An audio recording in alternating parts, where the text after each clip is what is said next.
So அதை சொன்ன நம்ம டிரைவிங் மோடில் ட்ரைவ் பண்ணுறதுக்கு, பிரேக்கிங்க்கு, ஆக்சிலேட்டருக்கு எல்லாமே வண்டி ரொம்ப பர்ஃபெக்டாக இருக்குது. பட் ஆனால் வண்டியில் லைட்டாக மைனராக அங்கங்கே வந்து சில நெகட்டிவ் இஷ்யூஸ் இருக்குது. அது எல்லாமே ஆக்சுவலாக பார்த்தீங்கன்னா R&D இஷ்யூஸ் தான்.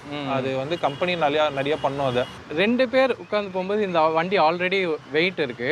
பட் சீட்டு கன்வீனியன்ட் எப்படி இருக்கு? ரொம்ப பர்ஃபெக்டாக இருக்கும். அது இல்லாமல் இந்த அலைன்மெண்ட் இருக்குது பார்த்தீங்களா, அது நீங்கள் டபுள்ஸ்லாம் போகும்போது இப்படி உட்காந்து நம்ம ட்ரைவ் பண்ணும்போது ரொம்பவே கம்ஃபர்ட் ஜோனில் இருக்கும். ஸோ கிட்டத்தட்ட நம்ம ஒரு ஆட்டோ ஓட்டுற ஃபீல் கூட இது கொடுக்கும். அந்த அளவுக்கு ரொம்ப கம்ஃபர்ட்டாக இருக்கும் ட்ரைவ் பண்ணும்போது. ஓகே. ப்ளஸ் நமக்கு இங்கேயுமே பார்த்தீங்கன்னா நல்ல ஒரு இடம் வருது. ஆமாம். ஸோ இப்படியும் வச்சுக்கலாம், இல்லை இப்படி வச்சுக்கலாம். ஸோ ரொம்ப யூஸ்ஃபுல்லாக இருக்குது ஆக்சுவலாக. அது மாதிரி இப்போ 2 பேர் உட்காந்துருக்கீங்க. எனக்கு இங்கே பார்க்கும்போது பில்லியன் ரைடர் வந்து நல்ல கம்ஃபர்டபுளாக உட்காந்துருக்கு தெரியும். பின்னாடி கிராப் அப்படிங்க எந்த அளவுக்கு நல்ல சப்போர்ட்டிவாக இருக்குல்ல.